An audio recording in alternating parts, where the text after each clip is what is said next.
the born again. Bago po tayo magpatuloy, sandali po tayo magpatuloy. Aming Diyos, salamat sa napakainam na araw at umaga na ipinagkaloob mo sa buhay ng bawat isa sa amin. Dalangin namin, Panginoon, na patuloy na buksan mo ang aming spiritual na isip at puso, tunay na maunawaan ang mga mensahe na nais na ipabatid sa bawat isa. At tunay nga, puspusin kami ng Iba ng Espiritu at ang libo-libong mga anghel ang siyang bumabay sa bawat isa sa amin at ang time of concentration, Panginoon, ay ma-enjoy ng bawat isa sa amin. Salamat po at minamahal ka namin.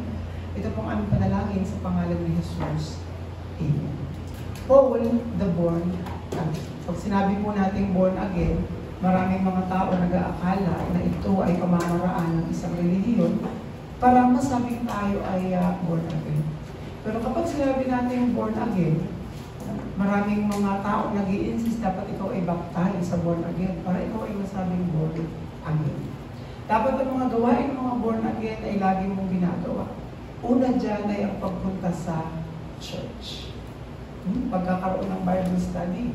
Kasi halos kadalasan, lalong-lalo na mga sinaunang panahon, masasabi mong born again ang kapitbahay mo kapag meron silang Bible study. Naranasan nyo na ba na ma-invite kayo ng inyong kapitbahay o may Bible study sa amin, pwede ka bang mag-join? Usually, ang mga gumagawa ng mga Bible study ay ang mga born again. Pero ano ba ang pananaw ng Biblia kapag sinabi natin born again? At kapag sinabi natin born again, ano ba dapat ang pamantayan ng mga tao na born again? Noong panahon ni Jesus, mayroong isang taong nagngangalang Nicodemo, o sa English, Nicodemus. Nagtanong siya sa Panginoong Jesucristo, paano po ba maging born again? Sinabi ni Jesus, kapag ikaw ay maipanganak muli, yun ang tinatawag na born again. At ang sabi naman itong Nicodemo, ay paano po akong ipapanganak na muli? Ako'y matanda na. Posible po ba na ako ay muli nga bumalik sa sinapupunan ng aking ina? At sinabi ni Jesus, kapag naunawaan mo ang mga bagay na ito, ang mga tao ay ipanganak sa espiritu at katotohanan, sila ay magiging born again. Pero sinabi din ni Jesus, ang imposible sa tao ay posible sa Diyos. Minsan, binibigyan natin ang tinatawag na linaw ang mga bagay na napag-aaralan natin sa pamamagitan ng sarili nating pananaliksik. Sariling pag-aaral, para lang ipaliwanag ang mga bagay. Pero bakit dumarating sa panahon na kahit anong gawin natin, hindi natin mabigyan ng paliwanag ang mga bagay na nasasaad sa Biblia? Dahil ang tao ay mayroong tinatawag na corrupted mind. Kahit gusto natin na-explain ang mga bagay na patungkol sa Diyos, tayo ay nalilimitahan.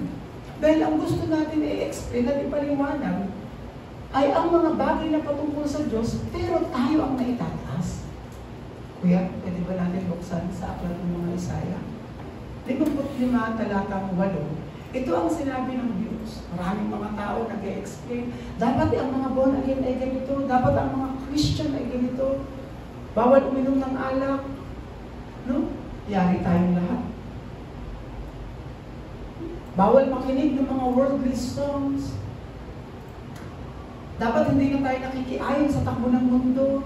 Dahil tayo ay mga born again na. Pero ano po ba ang ibig sabihin ng salitang born again? Sabi dyan sa aklat ng mga Isaiah, 55 verse 8. Tignan natin. Malinaw na sinasabi dito na ang sabi ni Yahweh, ang aking kaisipan ay hindi ninyo kaisipan. Ang inyong kaparaanan ay hindi ko kaparaanan. Kaya maraming mananampalataya ang nag-fail sa tinatawag nilang Christian life because they are trying to prove themselves. Hindi naman pamantayan ng Diyos. Ang daming nagbabackslide, ayaw ko nang mag-church. Because they are trying to prove themselves. Kaya meron sa akin nagsasabi, Pastor, saka na ako mag-church kapag hindi na ako makasalanan. Alam mo, hanggang sa mga ka, makasalanan ka. Ang church, hindi lugar para sa mga banal. Ang church ay lugar para sa mga makasalanan, para magsisi. Kung ang tatanggapin lang natin sa loob ng church ay banal, sino papasok? Kahit ako nasa gate lang. Papasokin niyo po kami. Dahil sabi sa aklat ng mga Roman 3:23, sapagkat ang lahat ay nagkasala at walang sino mang karapat-dapat sa paningin ng Diyos. Walang nakaabot sa kaluwalhatian ng Diyos. Kaya minsan, kapag ako'y naiimbitahan sa isang pananalita, lagi kong ibinibigay ang ganitong katanungan. Naniniwala po ba kayo na lahat ng taong makasalanan ay mapupunta sa impyerno?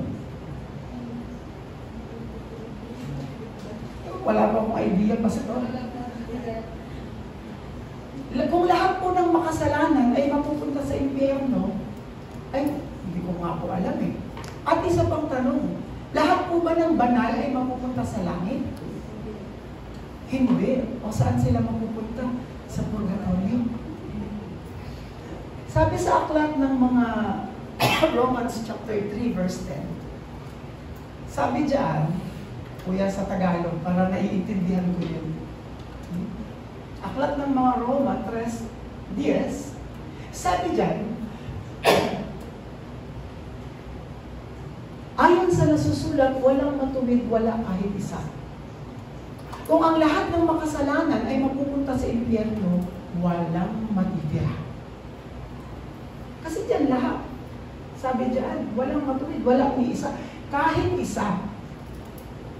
At kung lahat naman ng mga banal ay mapupunta sa langit, wala rin mapupunta sa langit. Kasi nga, walang banal, walang matuwid, wala ni isa. Kaya sinabi ng Diyos, yung pamantayan ninyo ng pagiging banal, hindi ko pamantayan. Kaya sabi niya sa Isaiah, mali kayo sa pananaw ninyo. Sasabihin ninyong pananaw ko, yung pananaw niyo hindi. At hindi sinusunod ng Diyos ang pananaw ng tao dahil tayo ay hindi matuwid, wala ni isa. Kaya niya ipinadala si Jesus. Kasi kung kaya pala nating solusyonan ang ating problema,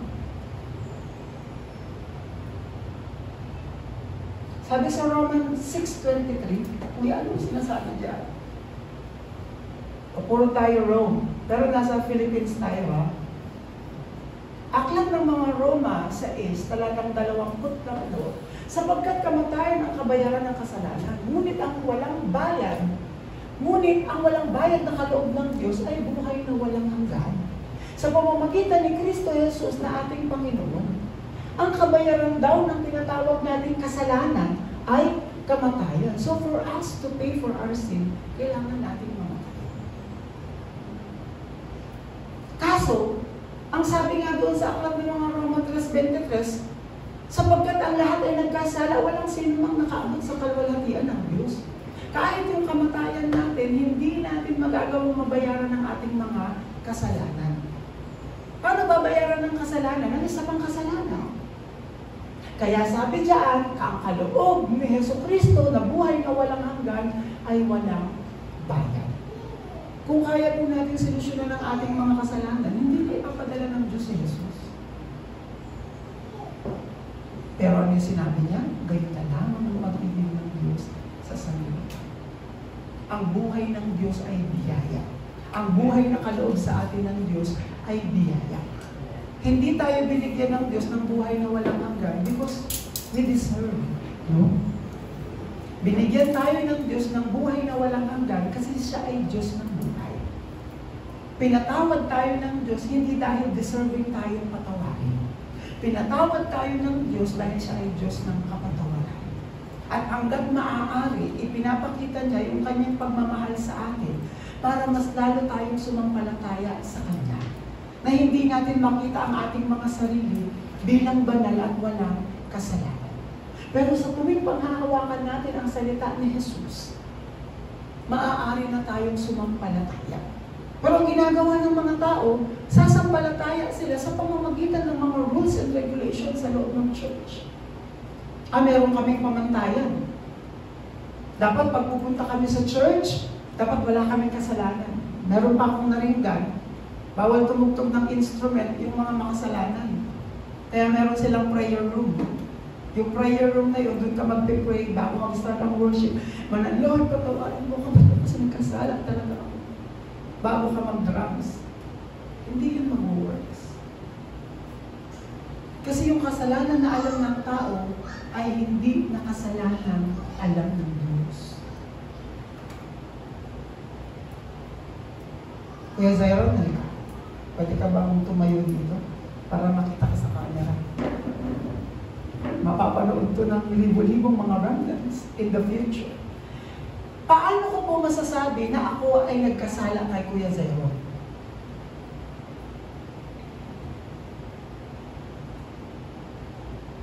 Masasabi kong ako ay nagkasala sa kanya kung ako ay nagkaroon ng tinatawag na time para baliktarin ang kanyang imahe.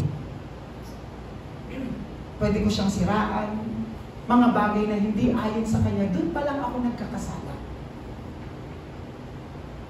Ang tao, Kuya, salamat, pinatawad ko.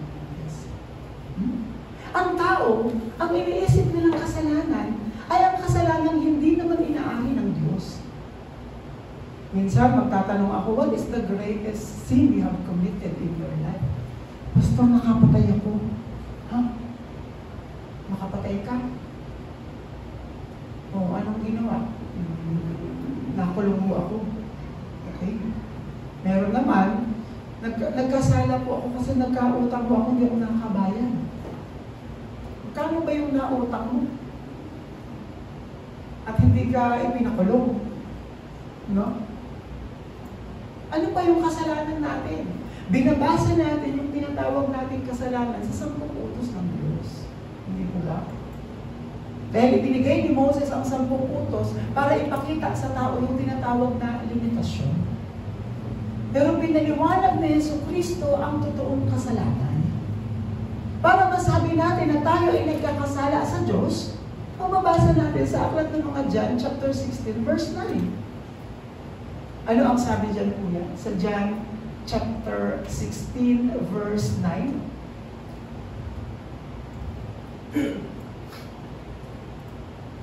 Sabi dyan ni Jesus, patutunayan niya ang tungkol sa kanilang kasalanan.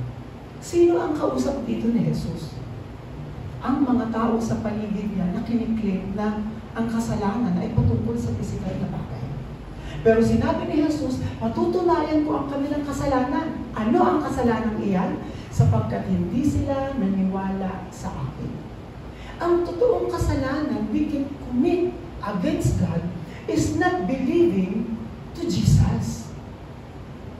Nung sinabi ni Jesus, ako ang daan, ang katotohanan at ang buhay, pero hindi mo pinaniwalaan, doon tayo nagkakasala. Ako, may kasalanan ako. Bakit na-late ako, Lord? Patawarin mo ko. Saan ka na-late? Kasi may meeting talaga ako. Doon ka humingi ng tawag. Huwag sa Diyos. Kasi kapag na-late ka sa isang meeting, hindi ka nagkasala sa Diyos. Nagkasala ka dun sa kausap mo. Maybe hindi na siya maniniwala sa'yo. Ano? Nagkautang ako, Panginoon. Sorry po talaga. Ba't sa akin ka humihingi ng sorry? Pumunta ka doon. Sabi mo, kailan ka makabayad? Kasi ang kasalanan na mayroong grade sa Diyos, pag hindi natin pinaniwalaan yung ipinadala ng Diyos. Sinabi na ni Jesus, ako ang daan ng katotohanan ng buhay. Aakit ka pa sa groto. Sinabi niya na siya ang daan. Maglalakad ka pa ng 300 steps. Consider mo na matanda ka na. Manalangin ka na lang kaysa umakyat ka pa. Minsan, kapag hindi natin alam yung tinatawag na totoo, yung pinaka-roots, maaari tayong madaya. Aklat ng mga Mateo, sinabi ni Jesus, mag-ingat kayo sa mga katuruan. Maaaring ginagamit nila ang aking pangalan, but at the end of the day, mali ang turo na kanilang ibinibigay. Kaya mahigpit na sinabi ni Jesus sa aklat ng mga Matthew chapter 7:21. Ano ang sabi niya doon? Kausap niya dito yung mga tao. At ang mga taong nag-claim na sila ay nasa Diyos, na kay Jesus. Pero sinabi ni Jesus, hindi lahat tumatawag sa akin, Panginoon, Panginoon, ay papasok sa kaharian ng langit. Kundi ang mga taong sumusunod sa kalooban ng aking Ama na nasa langit. Kung hindi natin masunod ang nais ng Diyos, kahit 10 taon ka na sa church na tumatawag ng Panginoon, Panginoon, hindi natin masasabi na tayo ay Christian, na tayo ay born again, na tayo ay totoong naniniwala sa Diyos. Some of us, we believe, ako naniniwala kayo, may pa in Jesus name ba? In Jesus name, in Jesus name. No? Saan ba gumagana ang in Jesus name? May napanood ako sa isang game show, no? Hinuhulaan niya yung word, hindi niya mahulaan, sabi niya, in Jesus name, in Jesus name. Talo siya. Hindi naman sagot in Jesus name. Hulaan mo kung ano yung pinapahula. Minsan, nami-misuse natin yung pangalan ng Jesus. Kaya minsan, maraming Christian nagiging what? Ano kasing tawag doon? Yung paglagi mong nasasabi, ano kasi? Bukang bibig? Impression? Expression. Expression mo na yun, no? Ano yung expression natin? Oh my God. Jesus Maria Jose. No? Walang mali sa mga bagay nito. Pero ang pinapatungkulan ng mabuting balita is kung paano tayo dapat kumikilala doon sa nais ng Diyos. Kaya yung title natin today, Paul the Born Again. Sino po dito ang born again na? Magsabi po ng Amen. Amen. O yung iba, hindi po nag-Amen. Ano po? Amen, we are born again. Bibigyan natin ng linaw. Pag sinabi natin born again, it's not about the lifestyle that we have. Sabi dyan, sa ating introduction, kapag kinilala natin si Apostol Paul, isa siyang sikat na figure sa Biblia. Isa siya sa tinatawag na mayroon siyang grateful na ginampanan sa kanyang evangelism journey from being a Pharisee and persecutor, siya ay naging apostol. Kilala natin si Apostol Pablo. Siya ang nagpapatay sa mga born again. Paano kaya dumating yung time na kapanahon ni Apostol Pablo? Pumila lahat ng born again. Wala daw, kapila. Born again ka ba? Oo! Paano kapag kayo na po ang susunod? Born again ba kayo? O wala na. Feeling ko lang. Feeling ko pa lang naman. Ikaw, born again ka ba? Before. Ganito po ba ang ating idadahilan? Kasi talamak noon yung tinatawag na paligsahan sa politika, lalong-lalo na sa relihiyon. Kaya lahat ng mga oposisyon sa tinatawag na Romano, lahat ay yun ay ipapapatay nila, lalo na ang mga naniwala sa katuruan ni Jesus. Masyado nang dumadami ang kanyang mga alagad. Kaya dumating ito sa Paul, puspos ng tinatawag na kaalaman at turo ng mga Pariseo, isa siyang eskolar, matalino. Alam niya ang 10 utos. Alam niya yung tinatawag na pasikot-sikot ng batas. Kaya nung dumating si Jesus ay nangangaral, sa pamamagitan ng pangangaral ng kaharian ng Diyos, ipapapatay natin siya. Mali yung tinuturo niya. Mawawala na tayo ng tinatawag na followers. Kaya dumating yung time, hala sige, ipakain natin sa leon yung mga born again. Noon, sobrang brutal ang pagpatay sa mga Christians. Dadalhin ka sa isang malaking arena, nandoon yung mga leon. O yung mga Christian, papasukin na yan dyan. Alam mo gagawin? Panunuorin nila hanggang sa kainin sila ng mga leon ng buhay. Ano ba ang ginagawa nila noon? Binabato. Isa dyan si Stephen. Binato hanggang sa mamatay. Ganun sila. Ikaw naniniwala ka ba kay Jesus? Si Pedro nga 3 beses pinagkalulo si Jesus. Ikaw pa kaya literal? Naniniwala ka ba kay Jesus, Kuya Zero? Sabi lang po nila, pero hindi naman. Ikaw, born again ka ba? Ay, na-invite lang. Ano? Minsan ito yung mga dahilanan. Kasi nandoon yung takot natin. Pero tandaan natin, ano ba ang pagiging totoong born again? On the road, sabi dyan sa pagpapatuloy, on the road to Damascus, he met Jesus Christ. Lalakad sila. Biglang nagkaroon ng pakaliwanag. At mayroong tinig na nagsasabi, Saul! Saul! Who are you, Lord? Sabi niya. Sino po kayo, Panginoon? Hindi niya daw alam, ha? But his response is, who are you, Lord? Bakit mo ako pinipersecute? Bakit mo ako inuusig? That time, na-change na si Paul into a believer of Jesus. Dahil doon lang sa pagkamit nila sa road ng Damascus, and he became blind. He was blinded. At nung panahon na yun, dinala siya ni Jesus saan? Sa isang lugar kasama ni sa isang lugar kung saan doon siya naglagay.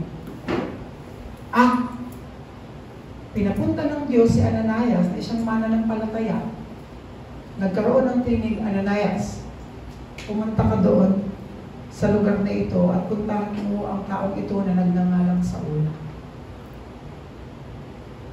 Sabi ni Ananias, kilala ko ang taong yan. Yan ang taong nagpapatay sa mga mananampalataya.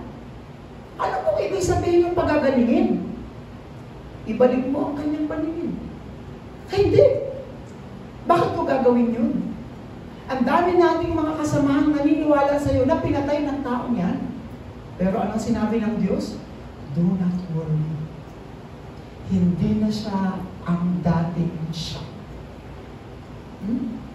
That time, Paul was able to meet himself being born again. Dahil nakilala niya si Jesucristo. At nung panahon na pinuntahan ni Ananias, siya ay pinagaling at sumama siya sa mga disipulo hanggang sa narinig niya lahat ng turo patungkol kay Jesus at siya ay nabigyan ng tinatawag na baptism.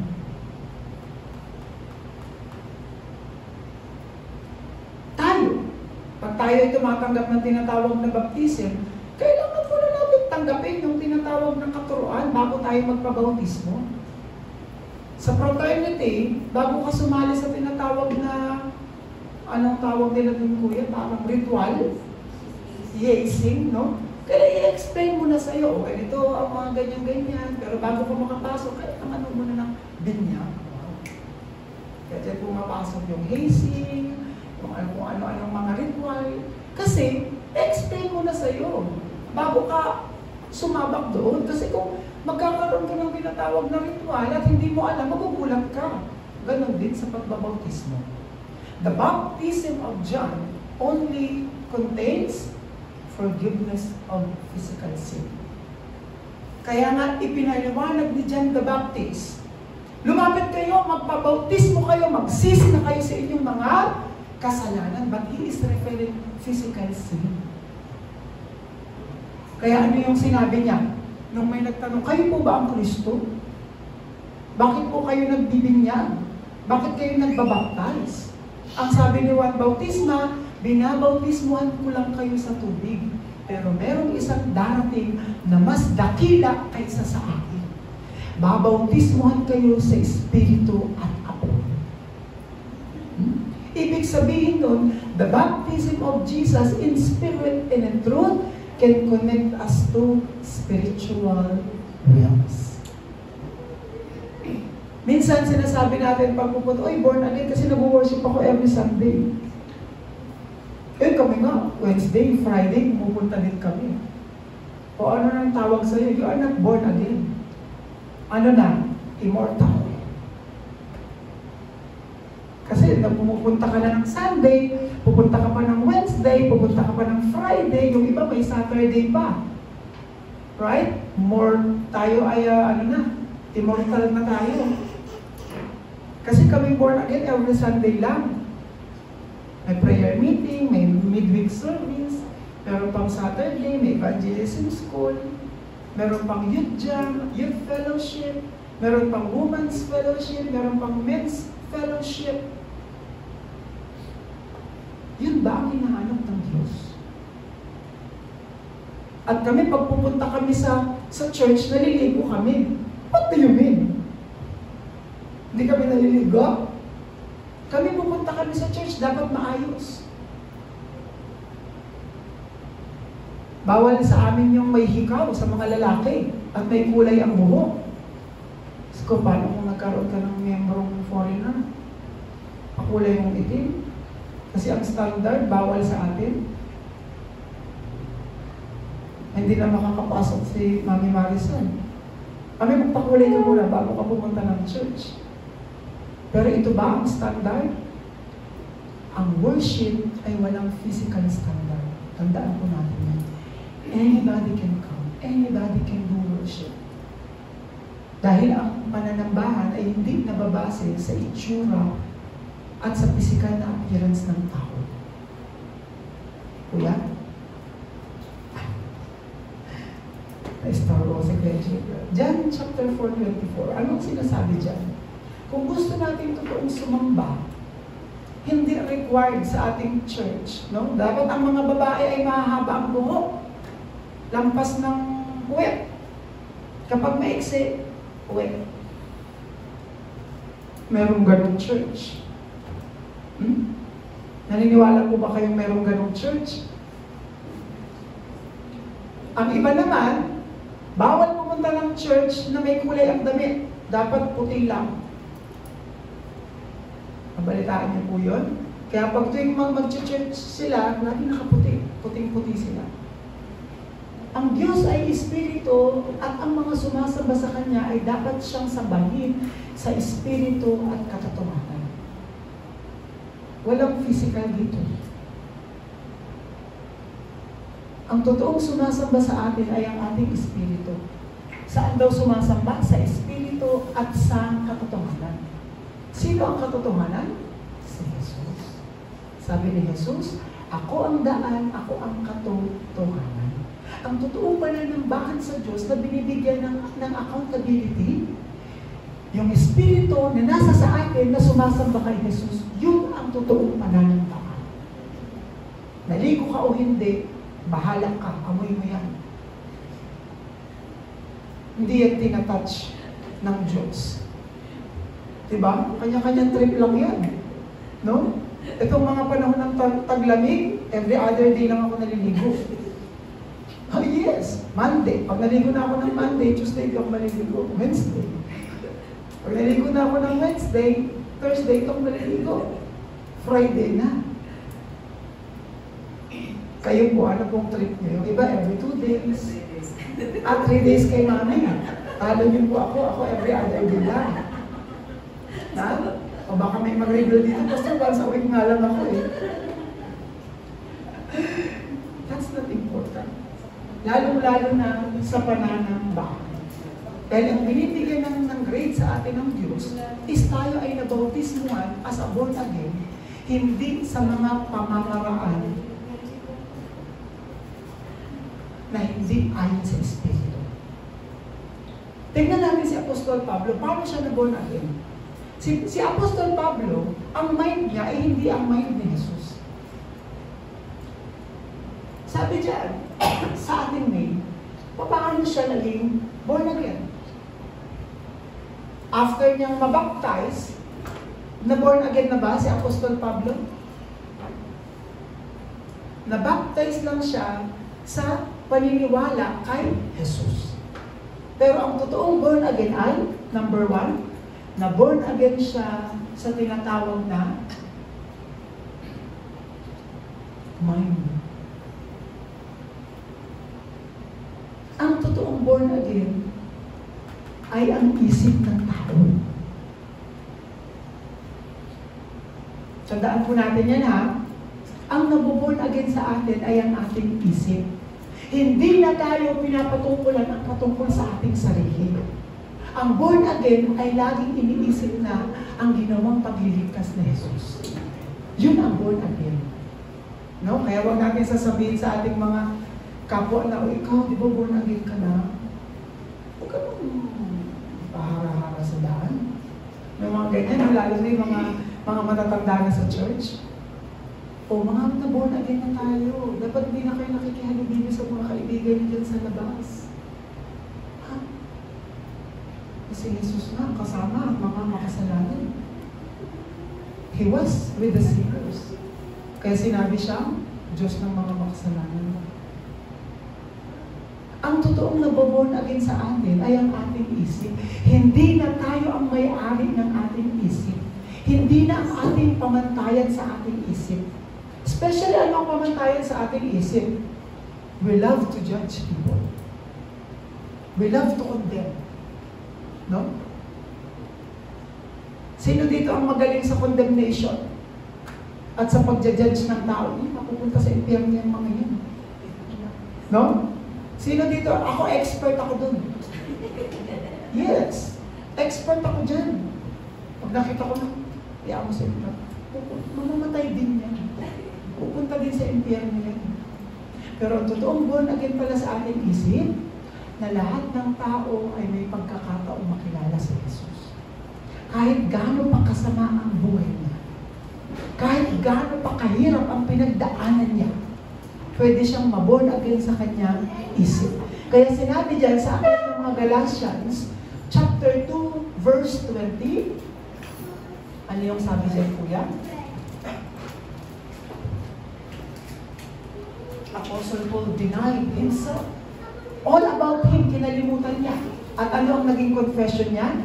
Kaya hindi na ako ang nabubuhay ngayon, kundi si Jesus o si Kristo na ang nabubuhay sa akin. What about us? Tayo pa rin ba ang nabubuhay? Yung gusto ko pa rin, yung will ko pa rin ang nasusunod?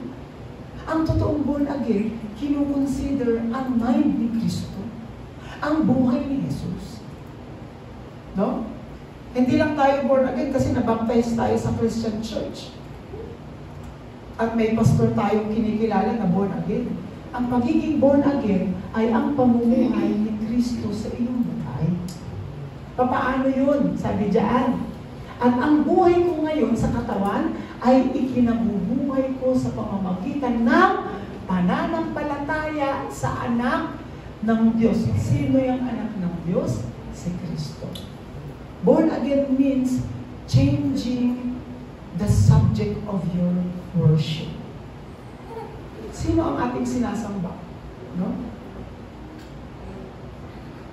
Basta ako naniniwala ako, naniniwala talaga ako sa ubando. Pwede kang magsayaw doon. Sabi nila, kapag hindi ka pa daw nabibiyayaan ng anak, magsayaw ka daw sa ubando. After mo doon, mabubuntis ka na. Nagtataka ako, paano kaya yun?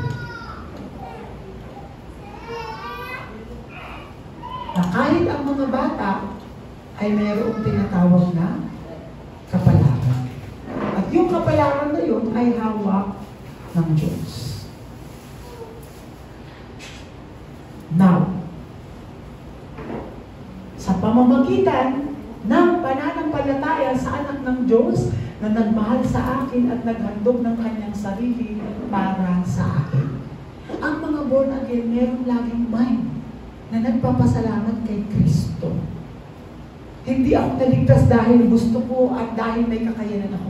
Naligtas ako dahil namatay si Jesus para sa ating kasalanan. Yun ang totoong born again mind. Hindi born again yung nag-iingay yung mga nagkakasiyahin yung mga kapitbahay mo sa labas ng gate, saka mo sila bubuhusan ng tubig. Ay, Christian kami, huwag kayong mag-gitara ng ano dyan. Huwag kayong mag-gitara dyan ng hawak kamay. Yung iba, torete pa. No? Anong gusto mo? Alive-alive. Nasa labas sila ng gate, mag-alive-alive forevermore. That's not being born again. Pagiging born again is pinagpapasalamat natin yung buhay na meron tayo. Bagamat hindi perfecto ang ating buhay, hindi minsan perfecto ang ating pananampalataya, pero tinapos na Jesus ang mga bagay nito para tayo maligtas. At ang kaligtasan na yan ay biyaya ng Diyos. No? Paano kaya kung magtatanungin tayo ng Diyos, bakit kita ililigtas? Lord, wala akong absent. Every Sunday, nasa church ako. Talaga? Totoo, nasa church ka. Pero sino kachat mo? Yung kachat mo nasa bahay. Pero andun yung isip mo, andun yung puso mo. Ay, pastor ako. Pastor po ako. Papayag ako ng salita ng Diyos. Talaga ba? Pero sinabi na ni Jesus na hindi lahat ng tumatawag sa aking Panginoon ay makakapasok sa kaharian ng Diyos. Yun lamang gumagawa ng nais ng Diyos. Sino sila? Sila yung mga born again. Born again in their minds. Kagaya ni Apostol Pablo. Pangalawang na born again kay Apostol Pablo, una ang kanyang isipan, pangalawa ay ang kanyang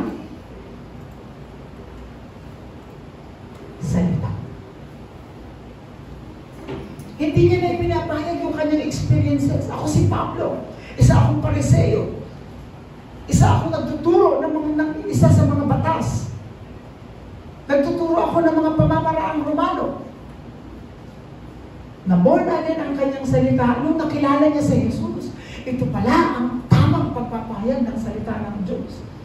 Believe in Jesus and all about Him. About Jesus. Book of 1 John, chapter 4, verse 15. Tignan natin ang sinasabi diyan.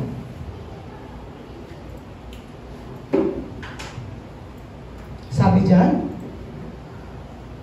ang nagpapahayag na si Jesus ang anak ng Diyos ay mananatili sa Diyos at ang Diyos na may mananatili sa Kanya.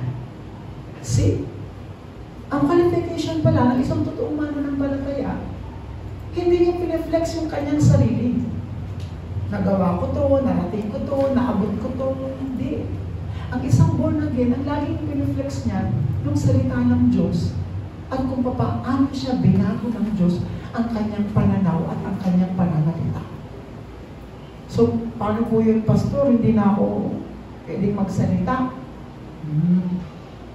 Hindi ganun yun. Ibig sabihin ng born again, it's not about to brag ourselves. It's not about to boast ourselves. But to acknowledge God's Word. Tandaan po natin yan hindi yung born again yung hindi nagmumura. Ay, born again yan, hindi nagmumura yan. Alam niyo, naranasan ko po yung ganyan. Na may mga kasama ako, high school ata ako. High school. Siyempre, mga classmate ko, mapagmura sila, ikapampangan, mapanagkasla. Managkasla. Alang patugo. Siyempre, pag nagmumura sila, ay, kayo andyan si Kuya Joe, born again yan. Ha? Murahin ko nga. Joke. Hindi doon nababase ang pagiging born again ng tao. Kundi ang salitang galing sa Diyos. Eh ano kung mapagmura ka? Lalo na ang mga Bisaya, mapagmura talaga. Hindi po ba? Ayaw pumayag ni Mami. Hindi ako nga. No? Lalo na sa Samar, bandang Bicol, naku, talagang mapagmura yan. Iba-iba nga lang ang pamamataan ng pagmumura. Pero yun ba ang basihan ng Diyos para tayo hindi maligtas? Hindi. Dahil ang totoong lumalabas sa ating bibig, kahit na minsan tayo ay makasalanan, kapag lumabas na sa ating bibig ang nagpapahayag na ito, ibig sabihin, you are born again. Kaya nag-misunderstand ito ng tao, nagpapahayag ka salita ng Diyos, mapagmura ka nga. Eh kasi nga, hindi naman ako ang nagsasalita nun. Yung tinanggap kong banal na espiritu ang nagpapahayag patungkol sa salita ng Diyos. Ngayon, kaya tayo limitado araw-araw para hindi sila maniwala sa atin, kundi sa Diyos na nagpatawad sa atin. Kasi no one can brag themselves. Kahit si Jesus, sinabi niya yun. Kung meron kang ipagmamalaki, not yourself, but Christ. Kasi kung ang goal natin is magpaniwala tayo sa ating mga sarili, anybody can try to be holy. But no one can be saved by our own holiness. Kaya lagi natin ipinapakilala si Jesus. Dahil kahit na hindi man tayo perfecto, naniniwala tayo sa nag-perfect ng ating pananampalataya. Pangatlong bayan na born again kay Paul is ang kanyang gawa, no? O ang kanyang action.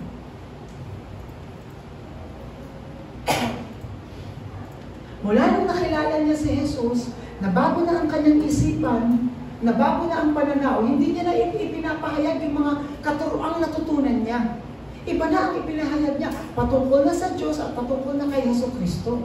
At nabago na rin ang kanyang buhay. Paano? From dating persecutor, naging evangelist. Kaya yung gawa niya, hindi na about himself. Patungkol na sa pagliligtas ng kaluluwa and proclaiming that Jesus is the Christ. Yun ang totoong born again. Masasabi na tayong born again. Sabi nila, pag bago kang born again, nahihiya ka pa daw mag-pray. Totoo po ba yun? No? Lalo sa mga cell group, mga Bible study. O sige po, hilingin natin si sister ganyan na mag-pray, titingin pa yun sa pastor.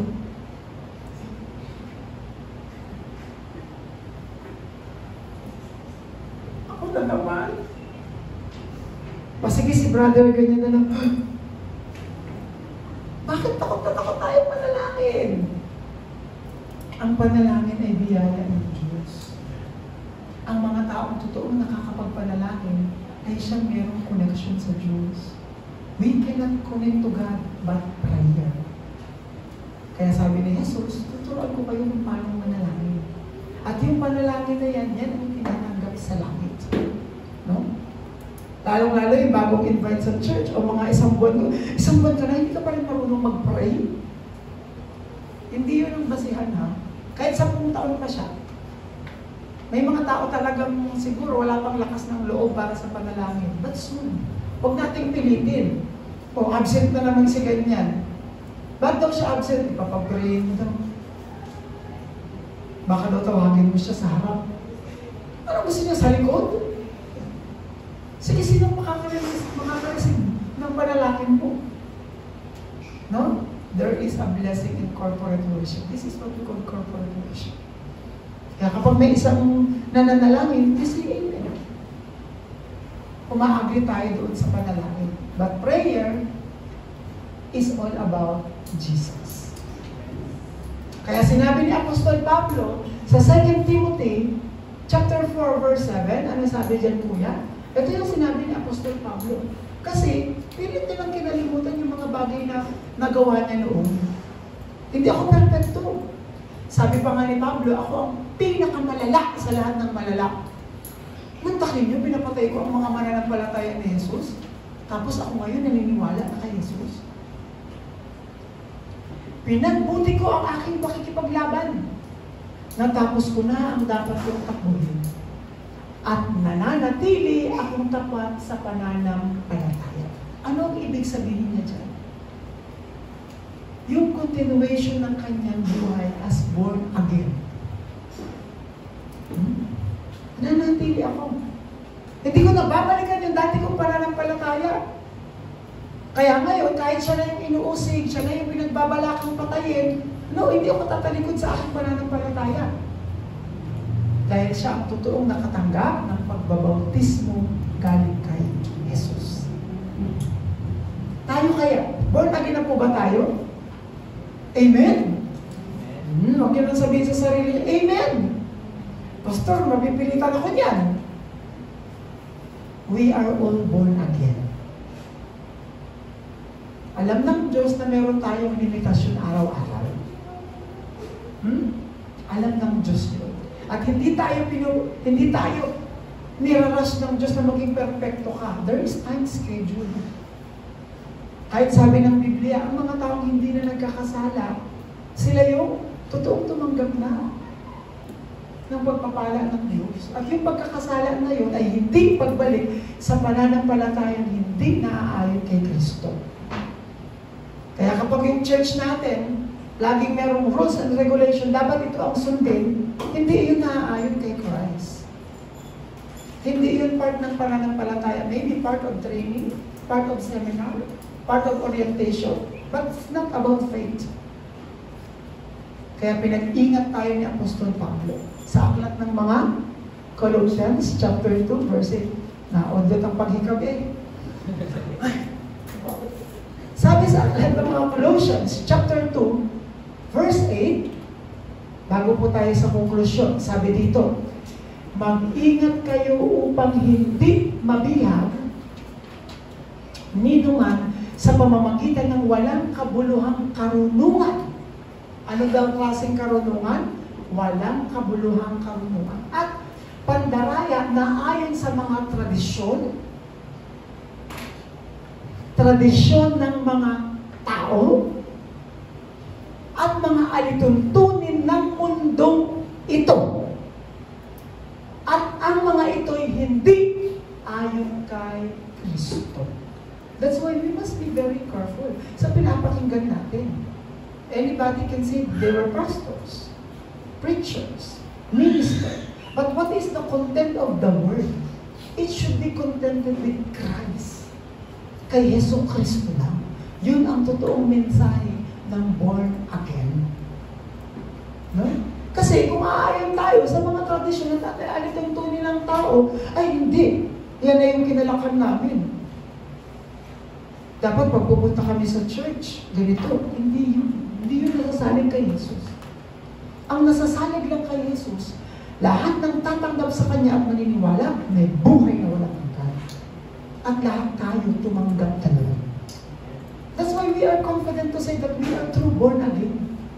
No? May nakikipag-away pa. Again ang born again is not a religion.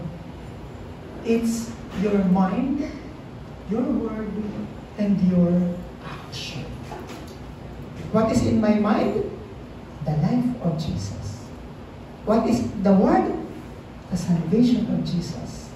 And what is my work? Saving soul through Jesus. Liwanag po. No? Baka magsabi lang kayo, ako born again. Tapos ang born again lang pala sa atin, ito, asa na yun? Kuya, balik natin sa Colossians. Baka ito lang po yung born again sa atin, ha? Tradisyon. Na dapat sa bahay, puro Christian song lang ang patutugtugin. Ano po? Baka mamaya ang ating born again lang ito, alituntunin ng mundo. Kasi mga born again, hindi nagmumura. Ano po? Dapat ang mga born again, dito lang tayo. No. Ang totoong born again ay ang mga ayon kay Kristo. Because Christ born again. Kaya sabi niya, dadali ko kayo kung saan ako naroon. Yung mga born again lang. Yung mga gumagawa ng nais ng aking Amang nasa langit, yung mga naniwala sa akin. Meron pa po ba ditong hindi born again? Sabay na natin sabihin niya. Natatawa si ate. Pastor, baka pwede. Ang ating pagiging born again, tandaan ha, hindi sa mga bagay na naaayon sa atin at sa mundo. Ang totoong born again ay nakafocus kay Kristo. Kaya sabi dyan sa aklat ng mga Hebrew, kaya last na lang, tapos conclusion. Hebrews chapter 12, verse 2. Tapos susundan pa natin ng mga sanalako. Let's read. Basahin po natin sabay-sabay. Ready, go! Wait po. Ano pong sabi? Ituon. Paano po yung nakatuon? Nakaganon. Nakatuon. May nakatuon po bang nakaganon? Nakatuon. nakafocus, nakatuon, no? Iba po kasi yung, hindi niya sinabing tignan natin sa Jesus. No, ituon.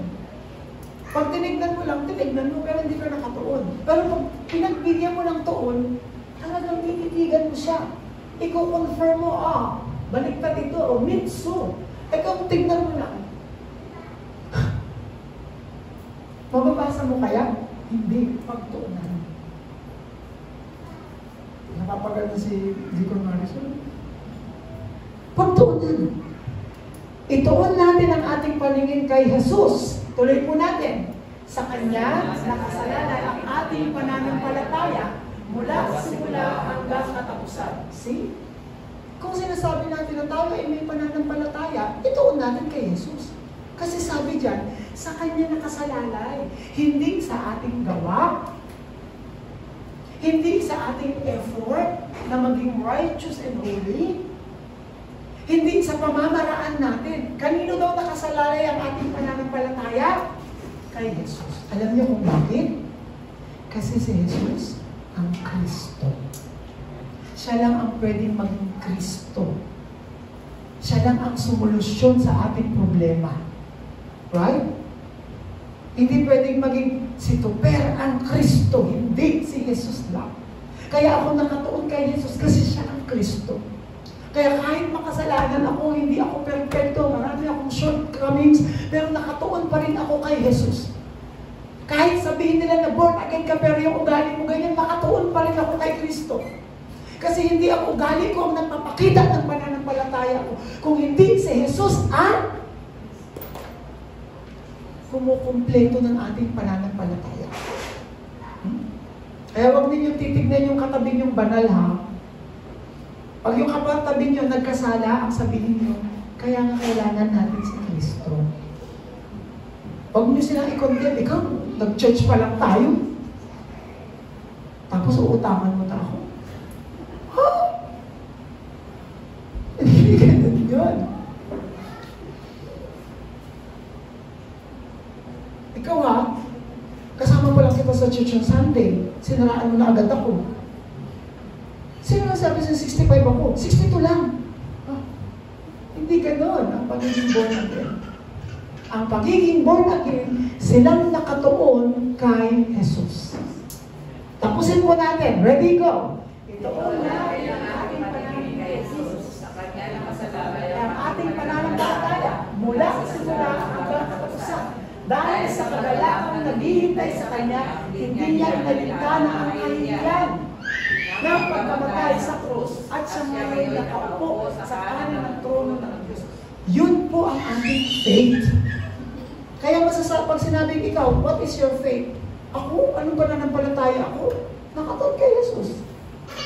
Bakit kay Jesus? Magbago ka na. Ay, hindi. Pilitin ko mang magbago o hindi ako magiging Kristo. Hindi ako magiging Diyos. Kaya nakatuon ako kay Jesus at sa turo niya, dahil si Jesus, hindi niya tayo ginajudge.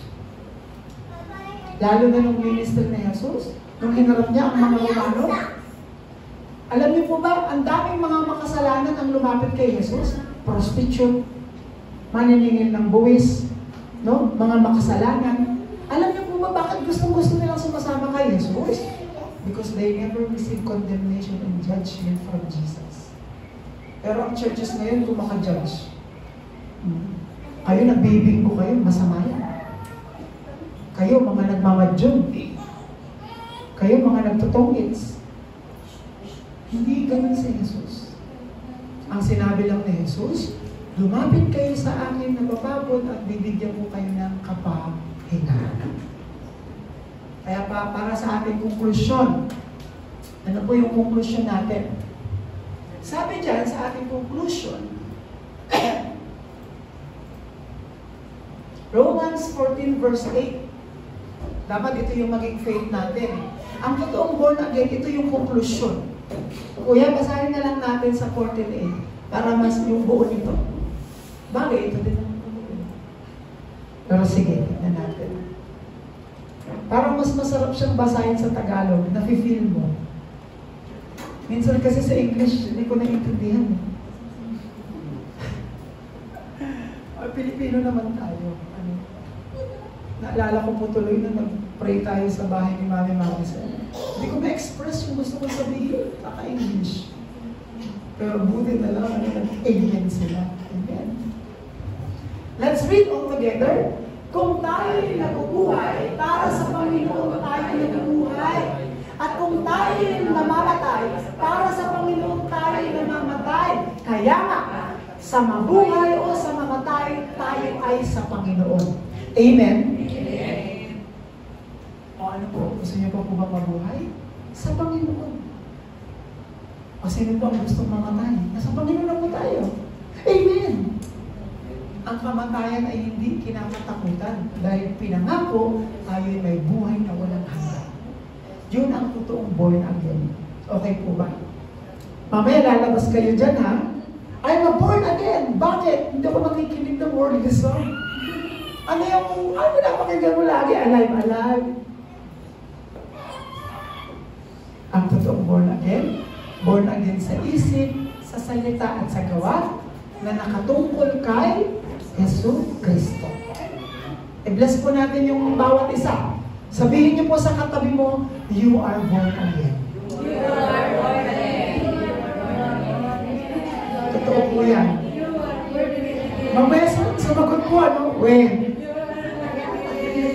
Nag-inom lang tayo kagabi. You are born again. Sige po, tayo po ay dumako sa ating panalangin. Hallelujah! Salamat po Diyos sa mensahe na nagbigay sa amin ng kalinawan patungkol sa pagiging born again o mga taong pinanganak na muli.